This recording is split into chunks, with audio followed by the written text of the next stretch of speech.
Welcome to Chosen Daughters podcast, where we celebrate the unique journey of Christian women. I'm your host, Jenna Yelovich, and today we have a special panel of guests ready to delve into the topic of guiding little hearts, parenting with faith for God-centered families. So let's meet our wonderful panelists. We have Ashley. She's an overcomer, a wife, a mother of four, with a set of triplets, a blogger, and has a heart for women. Her desire is to set captives free physically, mentally, and point them to Jesus. We have Alicea, and she's a servant leader, a mother, a lover of all mankind. She values authentic connections and walks in vulnerability. Her deepest desires are to steward all that God has entrusted her with and to glorify Jesus with her surrendered life. We have Dr. Sylvia Jones. She's known as the Queen of Vision, an entrepreneur, best-selling author, inspirational speaker, and an eye doctor. Her purpose is to restore physical, spiritual, and financial vision while helping grow the kingdom of God. She's also a wife and a mother of three. And I'm Jenna, a wife and mother who has a heart for missions and making Jesus known. And I've experienced working with refugees in several different countries through relief work and development. So let's just jump right into our topic today, ladies. We're going to talk about guiding little hearts. This is parenting with faith for God-centered families. My first question to you ladies is, how many children do you have and what are their ages? That's a great question. Give us some context, right? So I have two girls, 14 and 22. In public, they're like my little sisters. I have 4 kids. I have 3 7-year-olds and 1 1-year-old, about to be 2 and 8. I have 3 daughters. One is 17, one is 14, about to be 15, and an 11-year-old. I have an almost 2-year-old daughter and one on the way, about 4 or 5 weeks out right now. Now to have 2 little girls. Yep. My next question to you ladies is, this is on the topic of faith and trusting God, but what are practical ways of walking in faith in motherhood, and how do you trust God with your children? Walking in faith in motherhood. I trust God. I've always trusted God with everything. I believe that He gave me these children, that they're really not. They're a part of me, but they are ultimately His children.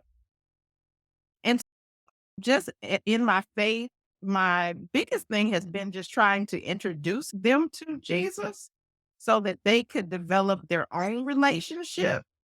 And I just figured this was my putting together that if I could just get them to the King, that He would make a way in their lives, just like like He's made a way in my life. And that also, if I could get them to accept Him and take on the Holy Spirit, then the Holy Spirit could guide them basically through the rest of their lives, whether I'm here or. I feel like with little kids, especially like school age kids, trusting the Lord is a thing you have. It's not even, it's required because every day that you send your children out, you're like, Lord, protect them, keep them safe, make sure you pray about their friends, make sure they make great friends, make sure they are good to people and all these things. So you pray for your trust in the Lord is, I think, the only way mentally I'm probably able to parent, because if I just send them out there with no hope, I would be a nervous wreck, because I like when I was pregnant with my kids, my boss at the time told me that I have a chronic disease. And I'm like, what are you talking about? She's like, for the rest of your life, you're gonna be worried about these little people. And it's the truth. It's motherhood is so much. It's like you're carrying so much. And so you're like, you always wonder, what are they eating? What are they doing? Are they okay? Are they well? So I think that trusting the Lord is the only way that I could either parent. There is no other way. Jenna, repeat the question, please. How do you trust God with your child, and what are practical ways to walk in faith like within motherhood?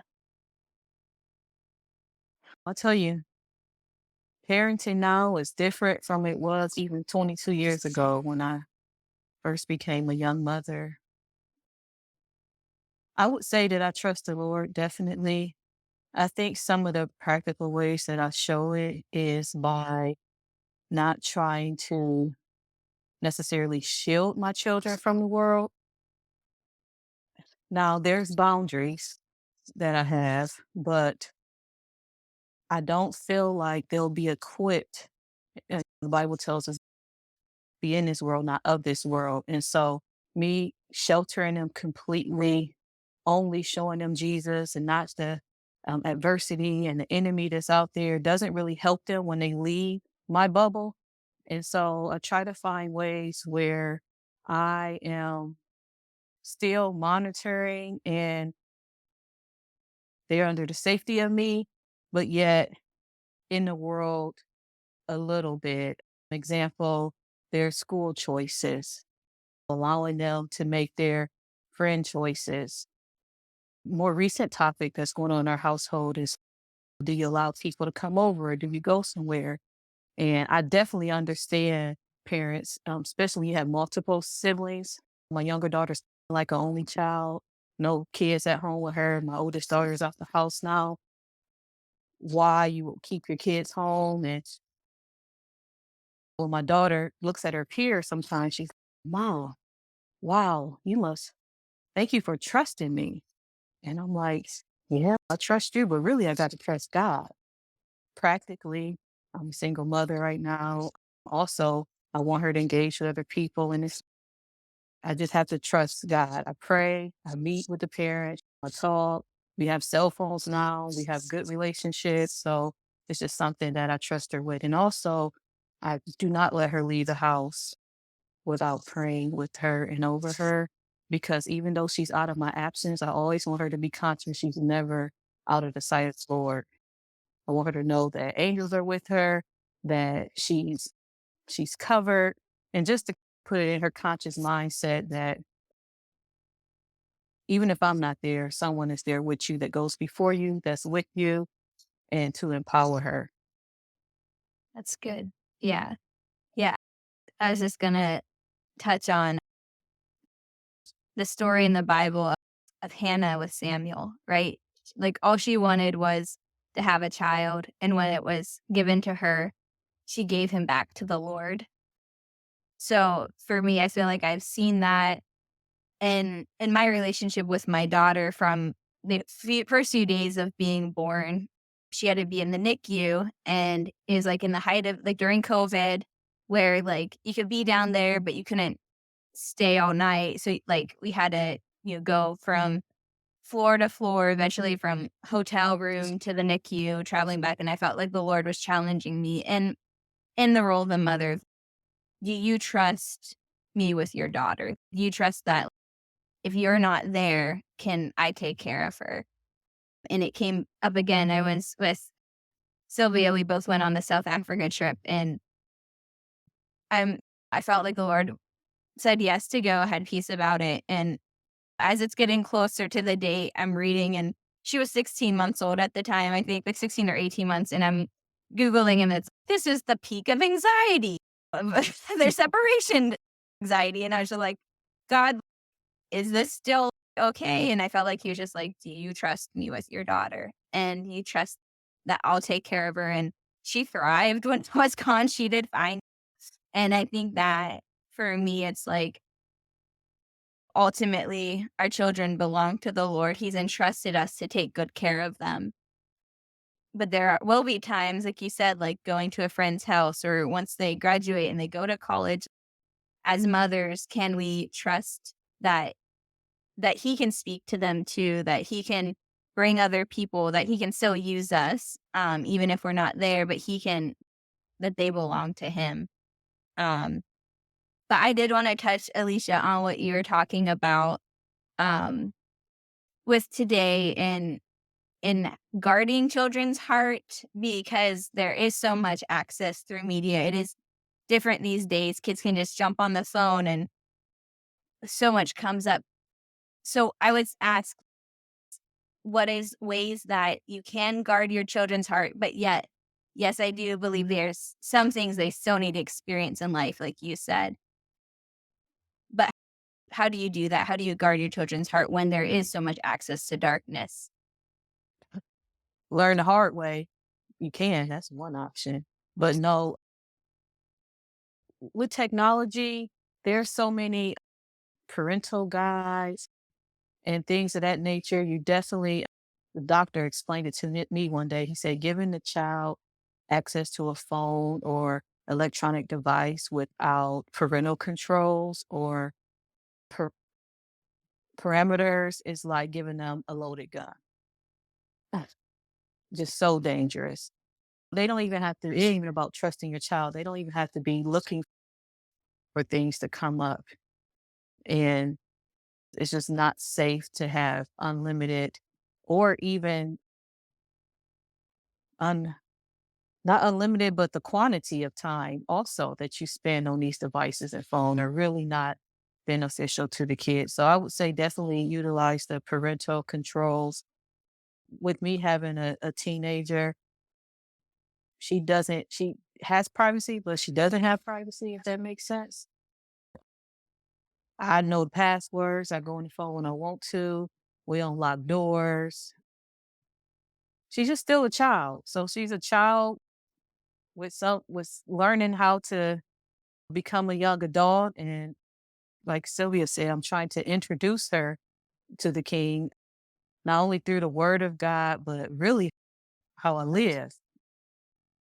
Recently, we went through a real experience where my daughter is such an empath and the I lost my phone for a few days or misplaced it, didn't have access to it.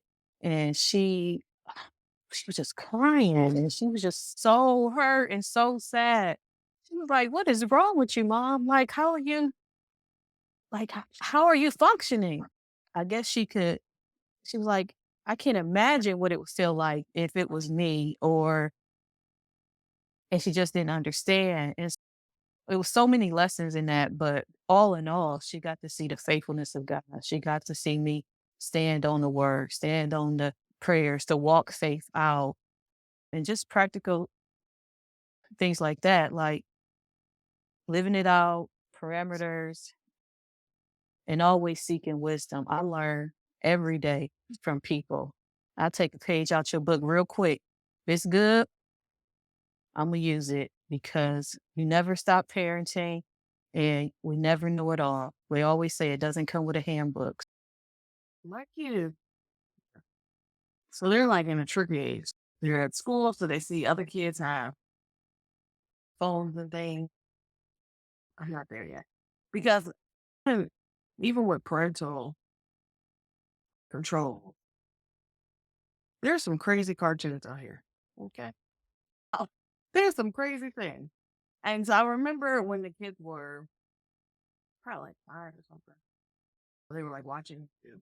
It probably was something bully or something, right? And all of a sudden, I hear something. I'm like, wait, this is not a cartoon. Just by them clicking, 'cause on YouTube, you can just click the next video, click the next video, and then they stumble upon something that they're not supposed to see. And for a while, me and my son, we go back and forth. I'm like, Kika, you cannot watch this. You cannot watch Lobo. He has no iPad. There are no tablets. They can't. They can only watch TV in the living room because nowadays people don't watch like cable really. So there's all these whatever Netflix or other thing. I can't see what they're watching, so you can only watch TV if you watch it in the living room. If I can see it, you can watch it. If I can't watch it, you can't watch it. There's like these things. Yeah. So that most of the time, and I make my kids play outside most of the time. Outside because if not, they will stay on. They're like silence all day. So it's like a real thing because I almost gave in because they were like, "Mommy, but we're 8. We're about to be 8. Really want a phone?" And I'm like, I'm so like I almost gave in, but I was like, no. Plus, they don't take care of stuff, so it would be broken up. Anyway, so it don't matter. But I just so for that type of stuff, I'm just like, No. Worldly stuff, I think I teach my kids, like, I'm very honest. Sometimes my mom say I'm too honest. Like, I tell my kids, like, what's happening. But I also tell it to them, like, where they can understand it. Where it's not, like, obviously, like I would say it to an adult. But if they ask me a question or they learn something in school and they come home and we have, like, real conversations, or I tell them, this is not what God has. This is not God's way. And I teach them, like, since they were born, I've been teaching about Jesus and God and all the things. They know this is not the way. This is not what we do. This is not what God wants. The world is crazy. It's changing a lot. And I'm just like trying to stay 10 steps ahead sometimes. That also makes you go before the Lord more. You know, what do I need to do? What do I need to know? Because to combat this world by yourself is not, I don't recommend it. In guarding my kids' hearts, I think I'm like Ashley. My children are a little older, but they were like the last ones to get a cell phone in their quote unquote classes. How These are old, Sylvia? Huh? How So I old? waited until middle school. So they weren't in elementary school with a phone, but most of their peers did have phones, especially so the older one, not so much. But by the time we got to the youngest one, she was like, I'm the only one, Mama. I'm the only one. And I'm like, girl, you're fine. And she survived. And so it was like more of a celebration when she got her phone. Definitely those parental controls are on there. But then I always let my kids know, and this is my thing. It's like, I'm not your friend. Okay. You have friends. I'm not your friend. I'm your mother. God has given me this specific role to be your mother. Let's not get twisted. This is what I'm here to do is I'm here to protect you. I'm here to teach you. I'm here to be your guidance. You come to me with anything, those kind of things, but I'm here to, I know my role as a mother, and they know that we have an understanding of who I am to them. And that's it. And like Alicia said, we don't have any, we have privacy, but we don't have all of that privacy as far as different passwords or being able to go into their rooms or to see what they're doing. Parents, you have to look around a little bit. You gotta, what? And then also you want to not just pay attention to your child's grades, but pay attention to if anything changes with them. Are they now being extra quiet? Are they now staying in their room a lot? Are they now, is something happening? Or are you so busy that you don't see these little things that may be signaling some sort of issue that you need to address? So you're just being on top of that and paying attention as a parent. That's good. And that leads into my next question is, have you as moms ever felt that place of being like the difference between the role of a mother and in enforcing what you need to, but then versus being over controlling to the place where it's damaging to, I don't know, like have you guys ever experienced that difference? And then how did you get back to that role of being the healthy version of a mother? It's just because so me and my daughter, my oldest daughter, I think you learn a lot from your oldest child. They get some of your maybe things you didn't understand. And so in our community does a lot of what we call sleepovers. I wasn't comfortable with a lot of sleepovers. And so it seemed as though I didn't want to feel like her to feel like she was like ultra weird or out, like not being able to be with her friends. But I also didn't want it to be a place where it was like a place where maybe the enemy or something could happen to her. So but little kids don't necessarily understand that. And so we came up with me and her kind of talked about it. She wasn't that happy with it. She questioned things, and I allowed her to question things. God lets us question things. So I think open communication with your children is good. And then we actually compromised so that she now gets 2 sleepovers a year that she can go to. But in my mind, it was, to me, I didn't want it to be, and why I was okay with that was because I didn't want it to be a pattern of her basically sleeping over somebody's house all the time. And then a lot of times I prefer the ones where there's a bigger gathering. So it's like a big party. It's not just her and one friend, but it's like a whole group. Usually it's like a birthday party or something. And usually I know the parents. And so we have done that. And so she'll always be like, okay, Mom, it's my one time. And, and her friends know it too. So they don't necessarily ask her a lot about it. So that was one of the ways that we compromised a little bit on those. I learned so much as a parent. It's one of, I don't know if parenting or marriage, which one is more humbling, stretching, experience both. But one thing I would say is each child is different. They say that, but it's true. Each child is different. And so Sylvia was talking about paying attention to the little things. I think I'll talk to my daughter. One thing I've always did in my parenting style, because it's all I knew, was to be authentic. Some people say, do as I say, not as I do. I say, if I'm gonna tell you to do it, I gotta do it. So I believe in living what I'm preaching or what I'm telling. And when I fall short, I apologize. I humble myself. I invite my kids to get feedback. Gotta get some boundaries in there sometimes because they're so used to talking. Sometimes they blur the lines. And sometimes I blur the lines. I'm like, I don't have the patience, or I don't want feedback, or I don't want a million questions. I said what I said. That's enough. So with my oldest daughter, I feel like that relationship was the hardest for me. I was so unhealed and so much of my stuff and my control came out on her.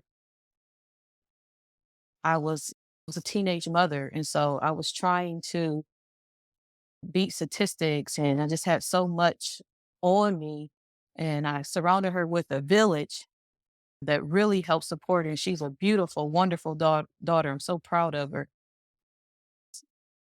I just did the best I could, and I didn't do half bad. I did really well in raising her with the community, of course, and with God. But she just never learned to trust me. She never learned to try it my way. She just wanted to do it her way. She had it honest. There was things that probably came from me that I didn't yet know how to break. I didn't know how to counteract on those early stages. My younger daughter is just different. It's my oldest daughter, she like, you soft on her or you different. I grew up. I'm a whole different woman than what I was when I raised you. And I know a lot of parents maybe hear that the difference in how those younger kids are raised versus the older ones. But I just I don't know. I just feel these kids I, when I mess up, I humble myself. I can have controlling ways. They have gotten a lot better. And just remembering I've been there before. That's the easiest way, especially like I may know better now, but if I just put myself at a 22-year-old mindset, I wouldn't doing 90% of the stuff that my daughter is doing and accomplished emotionally, spiritually, financially, physically. And so giving these children the space to make mistakes, I just don't want them to make mistakes that's going to impact them for the rest of their lives. So I give them everything I got. I think that it's also hard to not blur the lines and go unhealthy because I tell myself, and I shouldn't compare, but I ain't the parent how my parent was. So you got it different. So it's one thing, I come from a different background. You didn't have that. I broke all that.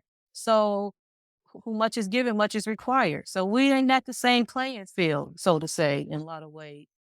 But yeah, just apologize, live your life, an honest life, and get up and try again. Don't ever give up. If it's unhealthy, don't ever give up. Just keep going. Jenna, give me the question again. Where's the boundary, the difference between being your role as a mother, as a parent, versus being over controlling? Yeah. Have you seen that in being a mother, of times where the over controlling's come out versus the healthy? I'm not sure yet that I have. I feel like my kids are still in the age where it's like, I tell them what to do, where to go. So they're starting to develop their own, but they haven't yet hit those like preteen or teen where they're like, I want, right now I'm at the age where I'm like, get over here. This is where you're going to stay. And Yep. but I do give them like, obviously choices and speak their mind to me. They can tell me how they feel. But as far as, I don't know if I'm there yet with the patrol overbearing. I don't know if they put me there yet. Yeah, I feel like I'm in the same boat. It's you're too little to really know. A cheerful We're at this. Oh yeah, we're ending that she learned the word no 2 weeks ago, and it's been fun. But I think too. I think a lot of these questions, me being a new mom, I want to know all of these questions of how you ladies just really, handled the elementary, the teenage, like all of this. Yeah, because That's what. it's Go ahead. No, so say what Ashley said. I don't know if you caught that when she said choices. That's so genius. You can be the authoritative parent. It is what I say. But choices is like the radical middle. You're still in control, but they feel like they have some type of decision making. And so presenting them with choices, I learned that many years ago. Like, even if it's two choices they still don't like, pick which one you don't like more. Yeah. Choices. I'm sorry. But Yeah, yes. we did that. We're like, okay, our daughter, there's this outfit or this outfit. Which one? And they're both like, and then she feels that, like, oh, this one. But yeah, that's a good one. The choices. And I think, like Alicia, every child is different. Like how I'll probably raise my older son, so I'm going to raise my youngest son because he's like a whole different beast. I'm not for it. He's like the child that I'm like, he wants to do that, and he's one, and I'm gonna do what I want to do, what I want to do, and I'm like, this was not. My other children were just like, whatever you say, Mother. He's like, why? I don't want to go that way. I want to go this way. So it's gonna be like, I always think like when he does something like, how do I discipline him? Because like how maybe if my young son was about touching how I smack his hand, my younger son will look at his hand like, did she just and still want to go and touch it? I'm like, weird. I find myself laying hands on my lot, like Jesus, Right. What? I'm like, this is a whole different thing. I think even my daughters, who people say they look alike, they're totally different. They're like night and day, and like how I would say something to Audrey, I can't say it to Sophia. It's I don't know. So I think just learning your child, like learning what works with your child. Like this child needs this. Like my older son needs like positive reinforcement to. Whereas this one, my younger son's like, I don't give you give positive reinforcement. I'm with you. I think you just need to learn your child, learn what works for them, and implement that. Yeah. Which is funny because I said it to my mom. I used to be like, oh, my brother is my mom's favorite. I just think that I was. But she was like, actually, I didn't have to do much with you. Like, you did what you were supposed to do. It was your brother that was running off to the wild, and I had to be like, so I had to spend more time with him and do stuff. But so as a child, you just like, oh, like she'll care. I'm not that she don't care, but like he was her favorite because she always devote time to him. But she was like, no, I devoted time because if I did, he would go off the railing. Whereas you, I knew that you were like, you would do what you had to do and you would do it well. And I just like, she got this. And I'm like, I guess. But so I think you just have to learn your child and try to do your best. Yeah, that's good. Yeah, it is. It's like how we're all different in God the Father. Like the way we, like you said, there's different ways where we might need more so attention or interaction. And I remember I was also that like, I'll just obey and be good just because that was just, you know, my personality. And I would watch my older brother and I'd learn from him, be like, okay, I'm not supposed to do that, where like there were seasons where she really had to devote more time because he needed more discipline or instruction. And as that child, you get this feeling of like, oh, I'm neglected or I'm not getting attention. But in reality, it's like the prodigal son, right? The one that ran away gets the big party. And then the one who's been faithful, he's looking at this and like, where's my party when he's already been accepted into the house? He's already been provided for. But that's good of how to love each child to what they need and see them each as different. So maybe we'll just jump to a final piece of advice you have for a mom, a new mom. It could be a mom who's in the heat of teenage years, any range of motherhood. But what final piece of advice do you have for a mom who wants to raise their children in following after Jesus? Is there any like practical tools that you have, anything that you've learned to help really guide your children to the Lord? One of the biggest things is you following after Jesus. Just start with that. And then they usually, because they watch you, they watch everything that you do. If you think your children are not watching you, you are delusional because they're watching you and they're mimicking you and they're doing what you do. And if they see you praying, it's miraculously you'll start to see them praying. And even allowing them to pray. So I'm teaching them how to pray as you're praying at the table, letting them, their first place of prayer shouldn't necessarily, even though you think it shouldn't be the church. It should be at your dining room table.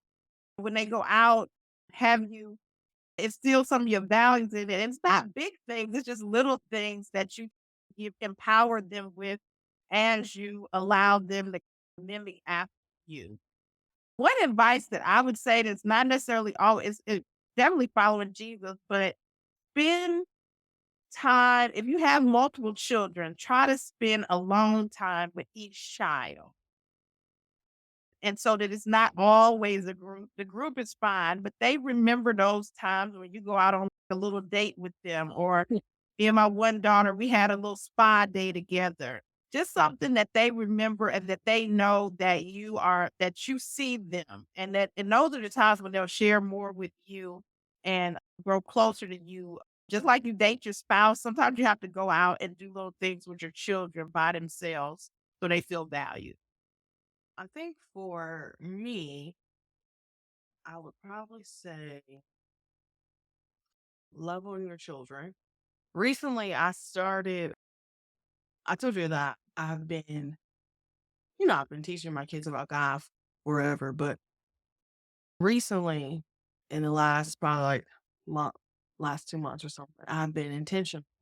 So we have like little Bible studies at night, and so I read them I read them children Bible stories, and they like tell it back to me. And we talk about it.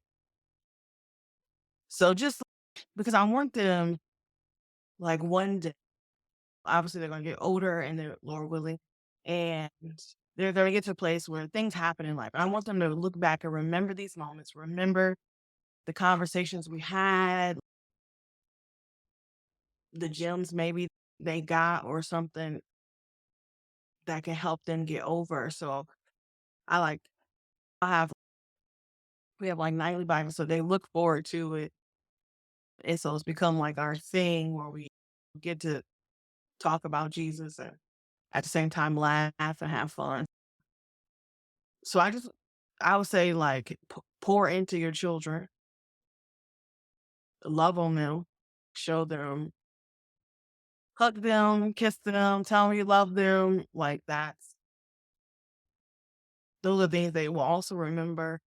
And just be with your children, just love on them and just, make memories with them. That's what I would say. Yeah, something that the Lord spoke to me early on in having my daughter was the best way to raise a daughter is to be a daughter. And here, since we're talking, we are Chosen Daughter podcast, right? Exactly what Dr. Sylvia was saying. She was saying, they watch you. And that was my biggest thing of like, when I lose sight as being a daughter of God, when I lose sight of just being loved by Him, and that reflects. And I think as we raise our children, sons and daughters, as we stay to be daughters, that really helps us be better parents, to walk it out, and to invite them in. And that's every morning, my daughter and I, like, we get up, whether she's just playing in the living room, we get up and I do my Jesus time. It looks different every season. At first, she was newborn. I could just hold her and then drink my coffee and do my Jesus time. Now she's taking my marker and trying to color on my face. But just setting that atmosphere of, hey, now she's entering being a toddler. So now I'm like, let's do worship songs that you like. Let's read the children's Bible together and let her engage in that space. But yeah, so that was just something that I felt like early on. He was just like, just bring her in with you. And yes, we do need, as parents, alone time, secret time with Jesus, where there aren't kids jumping on you. And there will be seasons, I'm sure you guys have already embraced it, where your kids are at school, or, oh, I can get my time where they're not around. But yeah, that, to prioritize that. Alicea, do you have anything to add? Oh, we can't hear you. We're just going to wrap it up. But how are ways that listeners can find you guys? For me, you can go on Instagram, just at Jenna Yelovich. For me, it's Instagram _Ashley Noah. That was written there. You can go to drsylviajones.com, or you can follow me on all social media at Dr. Sylvia Jones.